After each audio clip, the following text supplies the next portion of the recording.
Very good morning, everyone. Today's topic is pointers and arrays. Without wasting much time, let's start. So, first thing is that how can we access array elements using pointers? ठीक है, तो इसमें आपको क्या याद रखना है? इसमें हमें सिर्फ ये याद रखना है कि क्योंकि हमारे जो एरेज होती हैं वो आपके एलिमेंट्स को कॉन्टिग्यूसली स्टोर कराती है मेमोरी में। तो आपके पॉइंटर्स एक बहुत ही अच्छा टूल है एरेज को एक्सेस करने के लिए। दूसरी चीज़, क्योंकि पॉइंटर्स अगर हम डिफाइन करते हैं सेम डेटा टाइप के जो आपकी एरे है, तो क्या होगा कि जैसे ही हम पॉइंटर को इंक्रीमेंट करेंगे तो पॉइंटर इंक्रीमेंट होगा उसी डेटा टाइप के अकॉर्डिंग और वो आपके फर्स्ट एलिमेंट से नेक्स्ट एलिमेंट पहुंच जाएगा। सेकेंड टाइम इंक्रीमेंट करेंगे तो उससे नेक्स्ट एलिमेंट पहुंच जाएगा एंड सो ऑन। तो इसका एक एग्जांपल देखते हैं, आपको क्लियर हो जाएगा इससे।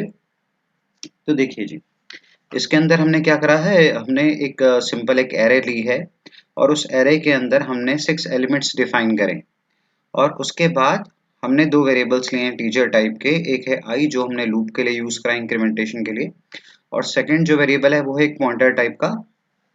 तो हमने जो आपकी एरे थी किस टाइप की थी, इंटीजर टाइप की।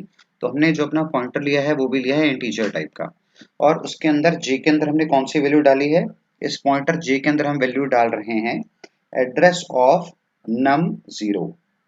ठीक है जी, तो हम इसको ऐसे भी लिख सकते हैं और इसको हम ऐसे भी लिख सकते हैं जे इज इक्वल टू नम। तो हम इन दोनों तरीकों से लिख सकते हैं। दोनों तरीकों का मतलब एक ही है कि हम जे नाम के पॉइंटर को बेस एड्रेस दे रहे हैं आपकी एरे का। मतलब आपकी एरे का जो फर्स्ट एलिमेंट है उसका जो स्टार्टिंग एड्रेस है वो हम एलोकेट कर रहे हैं किसको, जे नाम के पॉइंटर को।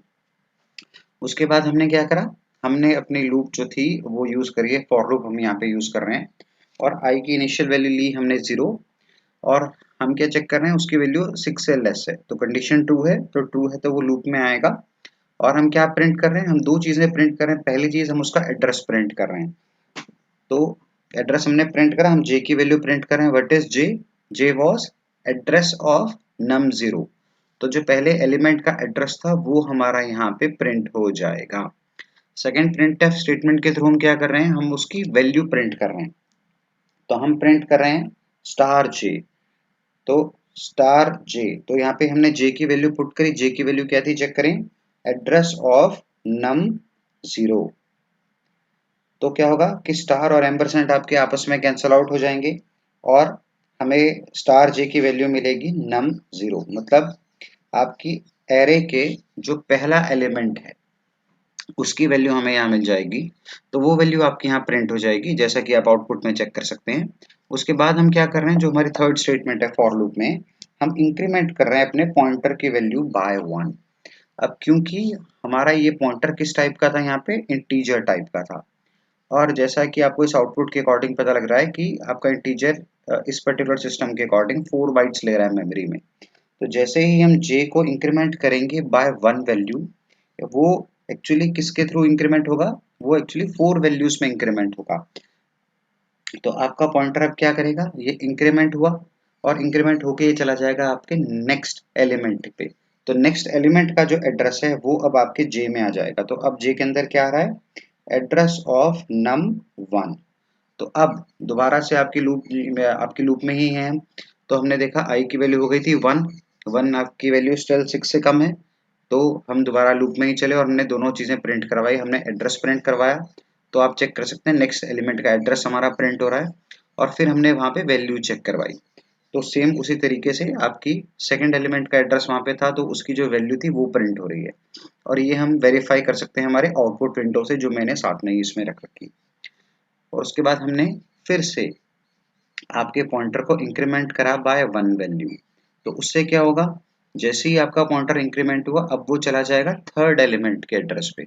मतलब इंक्रीमेंट इंटीजर टाइप का है तो इसलिए 4 बाइट से यहाँ पे इंक्रीमेंट कर रहा है और नेक्स्ट एलिमेंट के एड्रेस पे चला जा रहा है। और जब हम उसकी वैल्यू प्रिंट कर रहे हैं तो जो हमारी एरे की वैल्यू थी वो हमारे प्रिंट हो रही है। तो आप ये आउटपुट विंडो के थ्रू इसको कंफर्म कर सकते हैं। आप जब ये प्रोग्राम रन करेंगे तो चाहे आपके सिस्टम में इंटीजर 2 बाइट्स ले रहा है या 4 बाइट्स ले रहा है, तो वो उसके अकॉर्डिंग ही इंक्रीमेंट करेगा और आपको सिमिलर आउटपुट मिलेगा। ठीक है जी। ना अब आते हैं सेकंड चीज पे। सेकंड चीज क्या है, how can we pass an array to a function. मतलब जब भी हम एक एरे एक फंक्शन से दूसरे फंक्शन में पास करेंगे तो सबसे कन्वीनियंट वे क्या है? सबसे कन्वीनियंट वे ये है कि हम वहाँ पे पॉइंटर्स यूज़ करें और हमें बेसिकली दो चीज़ें जो हैं वो पास करनी पड़ेंगी।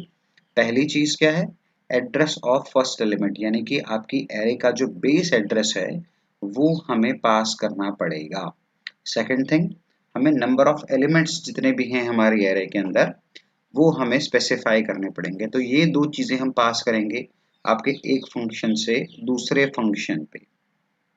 नाउ लेट सपोज कि हमने एक एरे ली है कोई भी ए के नाम से, ठीक है, और उसके अंदर हमारे पास 5 वेरिएबल्स हैं यहाँ पे।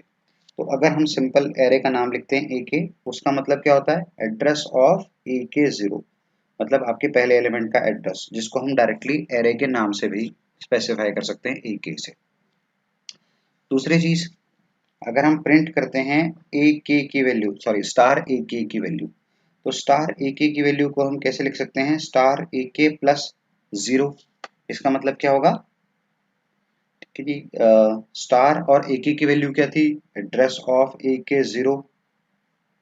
तो स्टार और एम्परसेंड आपस में कैंसिल आउट हुए और हमारे पास रह जाएगा ए के 0। तो स्टार ए के का मतलब क्या है? इसका मतलब है ए के 0। अब जब मैं यहाँ पे स्टार ए के प्लस 1 करूंगा, इसका मतलब मैं क्या कर रहा हूँ? अपने पॉइंटर को इंक्रीमेंट कर रहा हूँ बाय 1 वैल्यू। तो जिस टाइप की मेरी एरे है उसी टाइप का मेरा पॉइंटर होना चाहिए, और जैसे ही मैं उसको इंक्रीमेंट करूंगा बाय 1, तो वो क्या करेगा? नेक्स्ट एलिमेंट की वैल्यू जो है उसको पिक करेगा। तो यहाँ पे ए के 1 की वैल्यू जो है वो हमारी प्रिंट हो जाएगी। तो इसी वजह से मैंने लास्ट में स्पेसिफाई कर रखा है कि आप चाहे यहाँ पे ए के आई लिखें, या आप यहाँ पे लिखें स्टार ई के प्लस आई, या आप यहाँ पे लिखें स्टार आई प्लस ए के, या आप लिखें आई और स्क्वायर ब्रैकेट में ए के। इन सब का आउटपुट जो रहेगा वो रहेगा सेम। इसको हम वेरीफाई करते हैं। तो देखिए, अब यहाँ पे हमने क्या करा है? यहाँ पे हमने दो फंक्शंस लिए हैं, क्योंकि एरे को पास करने की बात है एक फंक्शन से दूसरे फंक्शन में, तो हमने यहाँ पे दो फंक्शंस लिए हैं। तो कंपाइलेशन स्टार्ट होगी हमारी मेन फंक्शन से, और मेन फंक्शन में हमने क्या करा है? हमने ए के नाम की एक एरे ली है इंटीजर टाइप की, और उसमें 5 इंटीजर टाइप के वेरिएबल्स हमने लिए हैं। और उसके बाद हमने क्या करा? हमने ये एरे पास करी सेकंड फंक्शन को। सेकंड फंक्शन का नाम है शो। तो हम शो फंक्शन को पास कर रहे हैं, और जैसा हमने डिस्कस करा था, हम यहाँ पे दो चीज़ों की बात करेंगे। एक तो बेस एड्रेस एरे का, मतलब आपकी जो स्टार्टिंग एलिमेंट है उसका एड्रेस, और सेकंड नंबर ऑफ एलिमेंट्स। तो ये दोनों चीज़ें हमने पास करी हैं। चेक कर सकते हैं, एड्रेस ऑफ ए के 0, और दूसरी चीज़ क्या है? नंबर ऑफ एलिमेंट्स जो हमारी एरे के अंदर है, मतलब 5 एलिमेंट्स। तो जैसे हम ये फंक्शन जो है इसको कॉल करेंगे, तो आपके सीपीयू का कंट्रोल चला जाएगा शो फंक्शन पे। फंक्शन हमने ऊपर डिफाइन कर रखा है। कैसे काम करेगा? ऐसे काम करेगा, क्योंकि हमने एक एड्रेस पास करा है, तो एड्रेस को रिसीव करने के लिए हमने कौन सी वैल्यू ली है? ऊपर पॉइंटर। तो हमने ऊपर एक पॉइंटर डिफाइन करा है स्टार जे। तो पॉइंटर का नाम है एग्जैक्टली जे। जे के अंदर वैल्यू कौन सी आ रही है जो हमने पास करी है? मींस एड्रेस ऑफ ए के 0। तो जे नाम का पॉइंटर हमने डिफाइन करा, और उसके अंदर वैल्यू आ रही है एड्रेस ऑफ ए के 0, और एन नाम के सिंपल वेरिएबल के अंदर वैल्यू आ रही है 5, जो कि एरे का साइज था। नाउ हम क्या कर रहे हैं कि हम लूप के थ्रू उन एलिमेंट्स को प्रिंट करवा रहे हैं। तो हमने एक सिंपल फॉर लूप ली और एक आई वेरिएबल लिया, उसको हमने इनिशियलाइज करा 0 वैल्यू से। अब i is less than n, ये कंडीशन हम चेक करें। n की वैल्यू आप चेक कर सकते हैं, n की वैल्यू है 5। तो कंडीशन है ट्रू, तो हमारा लूप के अंदर आएगा और हमारी प्रिंटफ स्टेटमेंट चलेगी पहली बार। एलिमेंट इज और %d, यहाँ पे हम एक वैल्यू प्रिंट करा रहे हैं। किसकी वैल्यू प्रिंट करा रहे हैं? स्टार जे की। तो हम यहाँ पे जे की वैल्यू प्रिंट नहीं करा रहे हैं, स्टार जे की प्रिंट करा रहे हैं। तो स्टार जे का मतलब क्या हुआ? स्टार और जे की वैल्यू थी एड्रेस ऑफ ए के 0, तो स्टार और एम्परसेंड आपस में कैंसिल, तो हमारे पास रह गया ए के 0, मतलब आपकी एरे का जो फर्स्ट एलिमेंट है उसकी वैल्यू। तो यहाँ पे हमने प्रिंट करवाई 10। उसके बाद हमने क्या करा? जे को इंक्रीमेंट करा बाय 1। तो इंटीजर टाइप की एरे थी, इंटीजर टाइप का आपका पॉइंटर है, तो इसको इंक्रीमेंट करेंगे तो वो नेक्स्ट एलिमेंट पे चला जाएगा। और जब तक आपकी आपकी लूप में कंडीशन ट्रू रहेगी तब तक वो आपके एलिमेंट्स को प्रिंट करवाएगा। तो क्योंकि हमारी एरे के अंदर 5 एलिमेंट्स थे तो इसलिए हमने लूप में जो n की वैल्यू है वो ली है 5, क्योंकि हमने इसीलिए वो वैल्यू पास की थी। तो जितने भी हमारे एलिमेंट्स हैं वो सब हमारे इसके थ्रू प्रिंट हो जाएंगे। आई होप कि इस एग्जांपल से आपको काफी कुछ क्लियर हो गया होगा। अब आते हैं नेक्स्ट चीज पे, एरे ऑफ पॉइंटर्स। अब एरे ऑफ पॉइंटर्स क्या है? आपको पता है कि एरे क्या होता है? एरे एक कलेक्शन होती है सिमिलर वेरिएबल्स की। जो भी एलिमेंट्स आपके सबकी डाटा टाइप सेम होगी, हम उन सबको एक साथ स्टोर करवा सकते हैं एक एरे के अंदर। तो पॉइंटर्स भी आपके एक ही डाटा टाइप के हैं, अनसाइंड इंटीजर, तो हम उनको भी एक साथ स्टोर करा सकते हैं। तो ऐसी एरे को हम कहेंगे पॉइंटर एरे। और इसका सिंटेक्स क्या होगा? इसका सिंटेक्स बिल्कुल वैसे होगा जैसे नॉर्मल एरे का होता है, सिर्फ डिक्लेरेशन के टाइम पे यहाँ पे आपका इनडायरेक्शन ऑपरेटर यानी कि स्टार ऑपरेटर वेरिएबल नेम के साथ में यूज हो जाएगा। तो एरे में जैसे हम स्पेसिफाई करते हैं कि डाटा टाइप क्या रहेगी, तो हमें डाटा टाइप स्पेसिफाई करनी है कि ये एरे जो एड्रेस स्टोर करेगी उन एलिमेंट्स की टाइप क्या है। तो इंटीजर टाइप की वो एलिमेंट्स होंगे आपके, उसका साइज हमने डिफाइन करा 5 एलिमेंट्स के लिए। और कोई भी नेम हम यूज कर सकते हैं, जो भी कोई भी वेरिएबल नेम है हमारा ptr जैसे।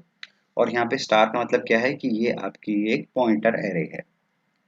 तो ये एग्जांपल देखते हैं। अब इस एग्जांपल के अंदर मैंने क्या करा है, मैंने एक सिंपल एरे ली है AK, जो इंटीजर टाइप के वेरिएबल्स को स्टोर कर रही है और 5 वेरिएबल्स को उसने स्टोर करा है। तो क्योंकि आपकी AK में 5 वेरिएबल्स थे तो इसलिए मैंने जो पॉइंटर एरे ली है उसमें भी 5 वेरिएबल्स डिफाइन करें। तो ये सेकंड स्टेटमेंट में हम चेक कर सकते हैं, इसमें मैंने पॉइंटर एरे डिक्लेयर करी जिसमें मैंने डिफाइन करा कि इंटीजर टाइप के एलिमेंट्स का एड्रेस स्टोर करेगी, 5 एड्रेसेस स्टोर कराएगी और उसका नाम है ptr। और इसके अलावा मैंने एक आई वेरिएबल जो है वो भी डिक्लेयर करा है अपनी लूप के लिए ऑब्वियसली। नाउ जो मेरी फर्स्ट लूप है इसके थ्रू मैं क्या कर रहा हूँ, इसके थ्रू मैं पॉइंटर एरे के अंदर वैल्यू स्टोर करा रहा हूँ। तो पॉइंटर क्योंकि स्टोर करता है किसी एलिमेंट का एड्रेस, तो वो क्या कर रहा है, एड्रेसेस को स्टोर करवा रहा है। तो लेट्स सी, आई की इनिशियल वैल्यू है 0, तो 0 is less than 5, condition true. तो जैसे हम इस लूप में आएंगे क्या होगा, ptri मतलब i की वैल्यू है 0, तो ptr 0 के अंदर क्या वैल्यू आ रही है, एड्रेस ऑफ AK0। मतलब आपके फर्स्ट एलिमेंट का जो एड्रेस है वो आपके ptr 0 पे आ रहा है। और उसके बाद क्या हुआ, i की वैल्यू इंक्रीमेंट हुई बाय 1, i की वैल्यू हो गई 1। अब जब सेकंड टाइम आपकी लूप चलेगी, कंडीशन हमारी ट्रू है, तो ptr 1 के अंदर कौन सी वैल्यू आएगी, address of AK1। Similarly ptr2 के अंदर आएगी value address of AK2। Similarly ptr3 के अंदर वैल्यू आएगी address of AK3। And finally ptr4 के अंदर हमारे पास वैल्यू आएगी एड्रेस ऑफ AK4। उसके बाद जब आपका i इंक्रीमेंट होगा, i की वैल्यू हो जाएगी 5, कंडीशन हो जाएगी फॉल्स। तो ये एक सिंपल तरीका था कि कैसे हम अपनी पॉइंटर एरे के अंदर एलिमेंट्स को स्टोर करा सकते हैं। और जो हमारी सेकंड लूप है इसके थ्रू हम क्या कर रहे हैं, इसके थ्रू हम सेम काम कर रहे हैं कि उस एड्रेस की वैल्यूज को हम प्रिंट करा रहे हैं। ठीक है, तो यहाँ पे हम एग्जैक्टली आपकी पॉइंटर एरे को प्रिंट नहीं करा रहे हैं, उन एलिमेंट्स को प्रिंट करा रहे हैं कि कैसे हम एक पॉइंटर एरे के थ्रू ओरिजिनल एरे को भी एक्सेस कर सकते हैं। तो आप चेक करें, हम प्रिंटफ स्टेटमेंट के अंदर क्या प्रिंट करा रहे हैं, वैल्यू ऑफ AK%d। तो यहाँ पे पहले %d पे किसकी वैल्यू आएगी, i की। तो i की इनिशियल वैल्यू 0 है तो AK0 पे वैल्यू हम चेक कर रहे हैं। और उसके बाद सेकंड %d पे वैल्यू कौन सी आएगी, स्टार ptr i की। तो i की वैल्यू है 0, तो स्टार ptr 0। इसका मतलब क्या है कि ptr 0 की वैल्यू जो थी वो मैंने यहाँ पे पुट करी। ptr 0 की वैल्यू क्या थी, एड्रेस ऑफ AK0। तो स्टार और एम्परसेंड आपस में कैंसिल, तो मेरे पास रह जाएगा AK0। तो आपकी एरे का जो फर्स्ट एलिमेंट है वो आपका यहाँ से प्रिंट हो जाएगा। और ऐसे करके हम एक एक करके आपकी एरे को इंक्रीमेंट करते रहेंगे और उनकी वैल्यूज जो है वो प्रिंट करते रहेंगे। तो ये एक सिंपल एग्जांपल था जिसके थ्रू हम अंडरस्टैंड कर सकते हैं आपकी एरे ऑफ पॉइंटर्स को। आई होप कि ये सब आपको समझ में आया होगा। कोई भी डाउट्स हैं तो आप मुझे मेल कर सकते हैं akhilkaushik05@gmail.com पे। Okay guys, thank you very much. Keep learning. This is Akhil Kaushik signing off.